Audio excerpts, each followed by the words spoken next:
Hi everyone, welcome back to our channel. तो आगे बढ़ते हैं अपनी उसी AWS की सीरीज़ में और कंटिन्यू रखते हैं अपनी RDS की वीडियोस। और RDS में अभी तक हम जो है एक ही वीडियो अभी तक करी है, जिसमें हमने एक सिंपल RDS बनाया था फ्री टियर वाला। और फ्री टियर वाला RDS जो था एक सिंगल ईजी के अंदर सेटअप किया था, विच मीन्स कि एक डेटाबेस है RDS चल रहा है, हमारा डेटाबेस है उसके अंदर पोस्टग्रेस, और वो एक सिंगल ईजी के अंदर अवेलेबल है। ठीक है।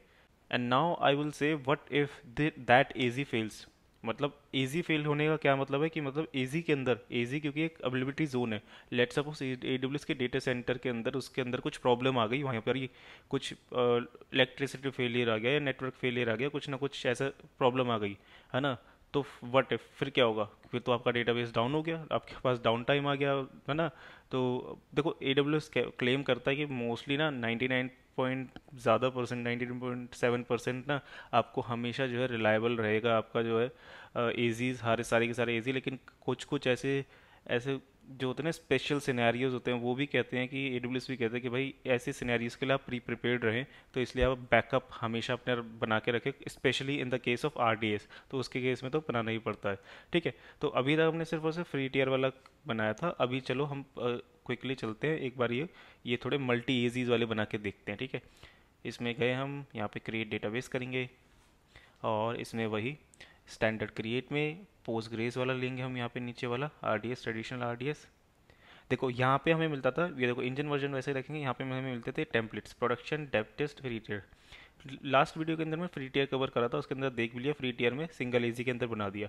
ठीक है। अब दूसरा टेम्पलेट लेंगे यहाँ पे डेव टेस्ट। डेव टेस्ट इसका देखो यहाँ पे से लाइन भी लिखी है, this instance is intended for development use outside of your production environment. Which means जितने भी नॉन प्रोड इन्वायरमेंट होंगे ना आपके आपकी एप्लीकेशन रन करने के लिए, क्योंकि आपको पता है, अगर जिन्हें नहीं पता और जिन्हें भी पता भी है, तो ये होता है कि नॉन प्रोड के कम से कम 4 से 5 इन्वायरमेंट होते हैं अलग अलग, डेव टेस्ट स्टेज ऐसे करके। कहीं कहीं पे इसको डेव टेस्ट स्टेज बोलते हैं, कहीं कहीं पे इसको मेग UAT वगैरह इस तरीके से बोलते हैं, कहीं पे इसको डेव 1 डेव 2 बोल देंगे, किसी को QA बोल देंगे। तो इस तरीके से कई सारे वो 4-5 तरीके के नॉन प्रोड इन्वायरमेंट होते हैं, वो जो कि आउटसाइड ऑफ योर प्रोडक्शन होते हैं। तो ये कहते हैं कि भाई देखो डेव टेस्ट वाला ये टेम्पलेट है, इसके लिए आप यूज़ कर लो। ठीक है। अब इसमें देखो वो तीनों के तीनों अवेलेबल हैं, ये भी कर सकते हो, ये भी कर सकते हो, ये भी कर सकते हो। लेकिन हम इसके केस में ये वाला लेंगे, विच मीन्स ये क्या कह रहा है, मल्टी एजी डेटाबेस इंस्टेंस डिप्लॉयमेंट। ठीक है। और 2 इंस्टेंस आएंगे, जिसमें क्या होगा, create a primary dB instance with non readable stand by instance in a separate AG. Which means कि एक होगा डीबी हमारा प्राइमरी डीबी, जिसके अंदर वही, जिसके अंदर अपना अपना सारा का सारा रीड राइट वो होगा सारा का सारा। विच मीन्स ये जो आपको डायग्राम दिख रहा है AZ1, ठीक है, ये हमारा प्राइमरी है। और वो कहता है कि भाई दूसरा एक और इंस्टेंस बनेगा, वो बनेगा स्टैंड बाय। ठीक है। और ये होगा नॉन रीडेबल, विच मीन्स ये एक तरीके से आपका जैसे कोई एक ऐसा नहीं है कि सेपरेट एक रीडेबल इंस्टेंस है, यहाँ से आप रीड डेटा कर लोगे कुछ वगैरह, ऐसा कुछ भी नहीं है। ये सिर्फ और सिर्फ स्टैंड बाय है। ये देखो ये स्टैंड बाय का विच मीन्स ये क्या कह रहा है, स्टैंड बाय का मतलब ये होता है कि कभी कभार जब एजी के अंदर पर्टिकुलर उस एजी के अंदर फेल ओवर आ जाता है, वो एजी ही डाउन हो गया कुछ टाइम के लिए, तो आपका ऑब्वियसली जो जितने भी रिसोर्सेज उस एजी के अंदर बने हैं, वो सारे के सारे डाउन बन जाएंगे, हो जाएंगे।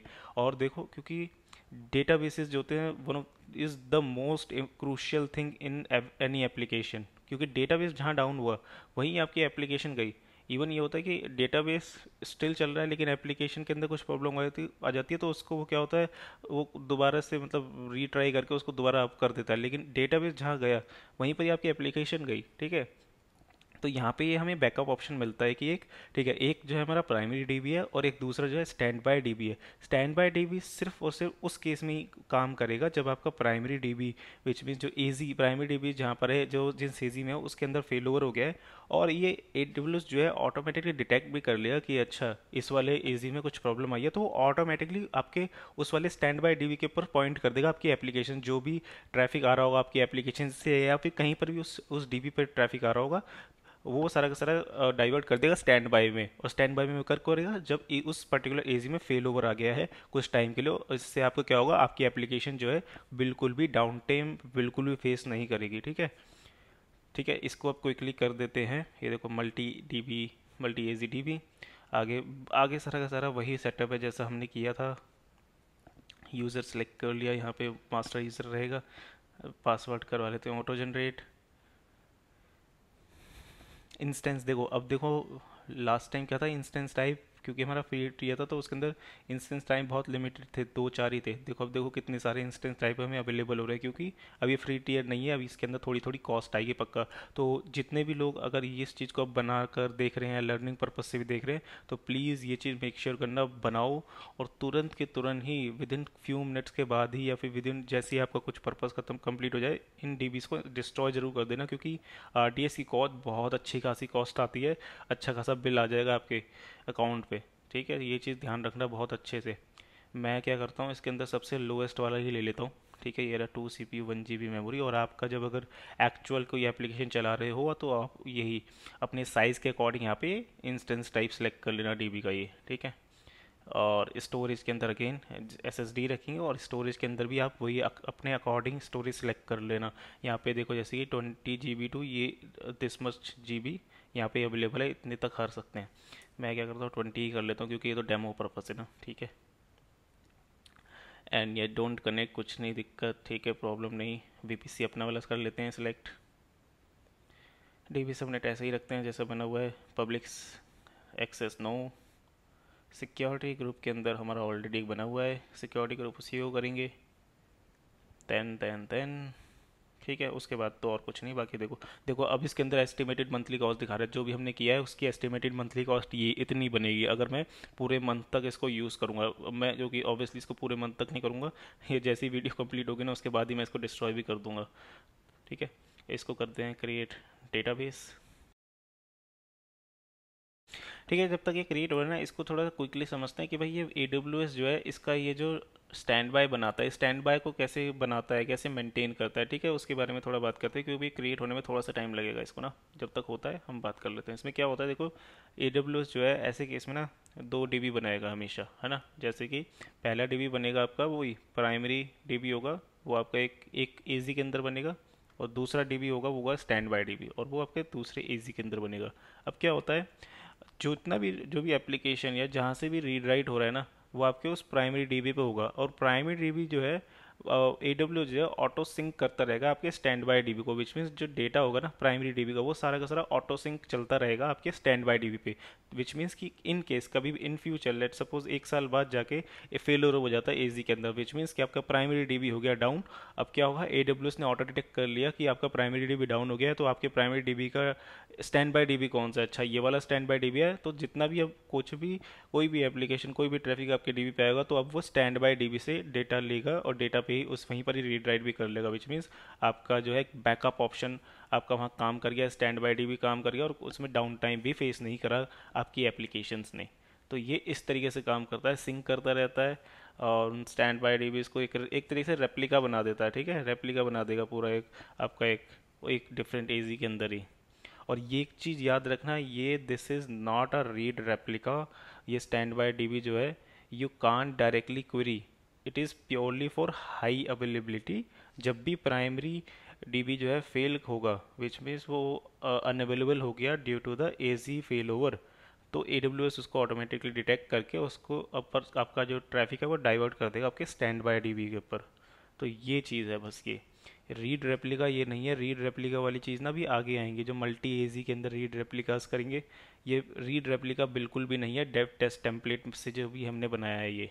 अब आपके मन में एक क्वेश्चन ज़रूर आ रहा हो कि भाई ये जो हम फेल ओवर की बात कर रहे हैं, एक एजी फेल ओवर हो जाता है, प्राइमरी एजी जो है वो फेल ओवर हो गया तो स्टैंड बाय पे चला जाएगा। तो ये फेल ओवर क्या चीज़ है, इसके बारे में बात कर। तो देखो फेल ओवर किस टाइप के हो सकते हैं एजी के अंदर। पहला तो है हार्डवेयर का फेलियर। हार्डवेयर मीन्स जितने भी आप AWS के रिसोर्सेज बनाते हो ना, वो एट दी एंड वो एक मशीन्स के अंदर चल रहे हैं, और वो मशीन्स जो हैं एक उनके डेटा सेंटर्स पे रखी हुई हैं उस रीजन में, उस पर्टिकुलर रीजन्स में, अलग अलग जोन्स के अंदर, है ना। तो वो मशीन्स जो हैं, वो मशीन उस पर्टिकुलर जोन के अंदर उसमें फेलियर आ गया कुछ ना कुछ, और वो उस मशीन के अंदर ही फेलियर आ गया, विच मीन्स आपका जहाँ डेटा एग्जिस्ट करता था उसके मशीन के अंदर ही फेल आ गया, तो वही RDS जो हो गया अनअवेलेबल हो गया। तो ऐसे केस में वही आपका फेल ओवर मान लिया गया और मान जाएगा, और फिर उसके बाद आपका स्टैंड बाय डीबी जो है RDS जो है यूज़ हो जाएगा। दूसरी चीज़ हो जाती है कि network outage in your primary AG. भाई नेटवर्क की प्रॉब्लम हो गई है, फिर अगेन आपका RDS जो है अनरीचेबल हो गया, अगेन ऐसे केस में ये फेल ओवर हो जाता है।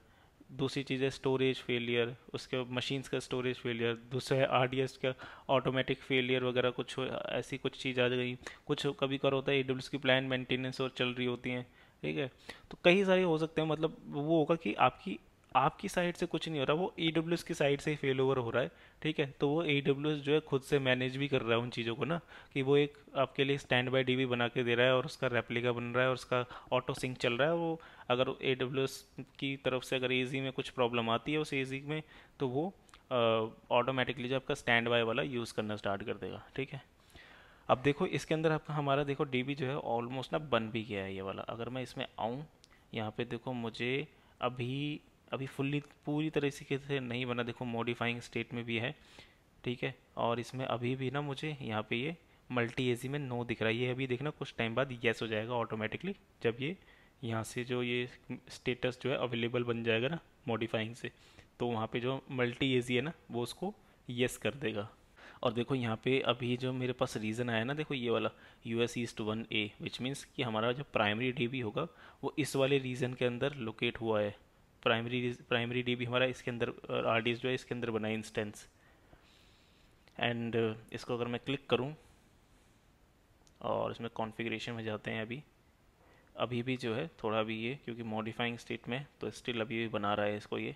जब ये पूरा कंप्लीट हो जाता है फिर देखते हैं यहाँ पे स्टेट, यहाँ पे जो देख रहे हो मल्टी एसी है ये येस हो जाएगा, और यहाँ पे सेकेंडरी जोन का भी नेम आ जाएगी। सेकेंडरी जोन कौन सा सिलेक्ट हुआ है, कौन किस में वो हमारा स्टैंड बाय वाला डेटाबेस जो है बना है।